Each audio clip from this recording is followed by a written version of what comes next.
ఒక చిన్న గ్రామంలో నాగసత్రం అనే బాలుడు ఉండేవాడు. అతను చాలా చిన్న వయసులోనే తెలివి, సృజనాత్మకతతో ప్రసిద్ధి చెందాడు. కాని అతని వయసు చిన్నదే కనుక గ్రామంలోని ఇతర పిల్లలు తరచూ అతన్ని చిన్నవాడని, ఏ పనికి రాదు అని నవ్వుతారు. నాగసత్రం ఈ మాటలు వింటూ బాధపడేవాడు. కాని అతని మనసులో ఒక మాటను ఎప్పటికీ గుర్తు చేసుకున్నాడు: చిన్న వయసు గొప్ప పనికి అడ్డంకి కాదు. నాగసత్రానికి సంతోషమనే అతని చిన్న స్నేహితుడు కూడా ఉన్నాడు. సంతోషం చాలా సరదాగా ఉండేవాడు. కాని కొన్నిసార్లు ప్రయత్నం చేయడంలో కొంచెం ఆలస్యం చేస్తాడు. స్నేహితులుగా వారు కలిసి కొత్త ఆటలాడేవారు, చిన్న సమస్యలను కలిసి పరిష్కరిస్తూ ఉన్నారు. ఒకరోజు గ్రామంలో పెద్ద ఉత్సవం జరగనుంది. ఈ ఉత్సవంలో పిల్లల కోసం సాంప్రదాయ ఆటలు, క్రీడలు, సంగీత ప్రదర్శనలు మరియు చిన్న విహారాలు కూడా ఉన్నాయి. నాగసత్రం ఆ ఉత్సవంలో పాల్గొనాలని నిర్ణయించాడు. అతను సంతోషానికి చెప్పాడు: నువ్వు కూడా నాతో కలిసి పోటీలాడాలి. మనం ప్రయత్నిస్తే విజయం మనదే. ఉత్సవం రోజు చిన్నపిల్లల ఆటల సమయం మొదలైంది. మొదటి ఆటలో చిన్న బోర్లు నికరించేసే ఆట. నాగసత్రం అండ్ సంతోషం మొదట కాస్త భయపడ్డారు. ఎందుకంటే ఇతర పెద్ద పిల్లలు ఇప్పటికే ముందుగా మొదలుపెట్టారు.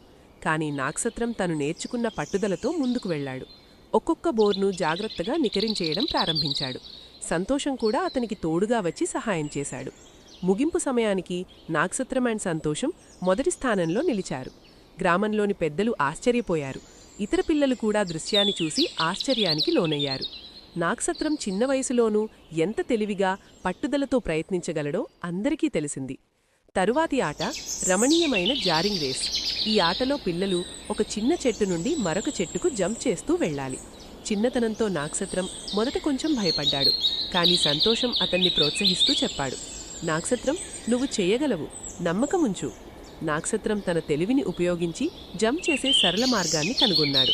ప్రతి జంప్లో జాగ్రత్తగా, స్థిరంగా నిలిచాడు.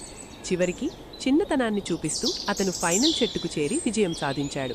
సంతోషం కూడా అతనికి తోడుగా వెళ్లి కలిసి ఉత్సాహంగా స్వయం విశ్లేషణ చేసుకున్నారు.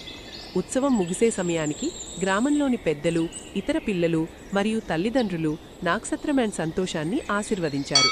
ప్రతి ఒక్కరూ భావించారు: చిన్నతనం, పట్టుదల మరియు ధైర్యం ఉంటే ఏదైనా సాధ్యమే. తదుపరి రోజుల్లో నాగసత్రం అండ్ సంతోషం గ్రామంలోని పిల్లలకి స్ఫూర్తి అయ్యారు. వారు కూడా తమ స్వంత ప్రయత్నాలను మొదలుపెట్టారు. ఒకరికి ఒక సమస్య ఎదురైనప్పుడు నాగసత్రం అండ్ సంతోషం దానిని సహాయం చేసి పరిష్కరిస్తారు. చిన్నతనం అనేది ఇబ్బంది కాదు, ధైర్యం మరియు పట్టుదల ఉంటే ఏదైనా సాధ్యమని చూపించారు. ఒకరోజు నాగసత్రం అండ్ సంతోషం ఒక చిన్న నది దాటాలని ప్రయత్నిస్తున్నప్పుడు చిన్నపిల్లలు కొంత భయపడ్డారు. కానీ నాగసత్రం అండ్ సంతోషం జాగ్రత్తగా ప్రతి దశలో సహనం చూపిస్తూ పిల్లలను నది దాటించాయి. అందరూ సంతోషపడ్డారు. ఈ సందర్భం కూడా చిన్నతనం వల్ల మనం విఫలమవుతామన్న భయాన్ని చెరిపేసింది. క్రమంగా నాగసత్రం అండ్ సంతోషం కథ గ్రామంలో ప్రసిద్ధి చెందింది. చిన్నతనంలోనే విజయం సాధించిన వారి ప్రయత్నం, పట్టుదల, ధైర్యం మరియు సహనం అందరికీ ఉదాహరణగా నిలిచింది.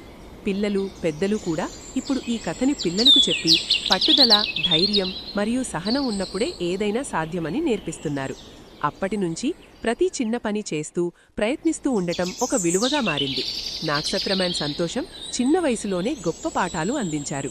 వారి కథ ప్రతి గ్రామంలో చెప్పబడుతోంది, ప్రతి పిల్లకు స్ఫూర్తిస్తోంది.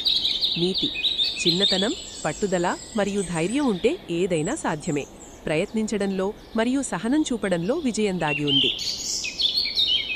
పిల్లలు, మీకు ఈ కథ నచ్చితే దయచేసి మా ఛానల్ని సబ్స్క్రైబ్ చేయండి. ఈ కథను మీ స్నేహితులతో, మీ అన్నా చెల్లెళ్లతో షేర్ చేయడం మర్చిపోవద్దు. ఇంకా మంచి కథలతో మళ్ళీ కలుద్దాం.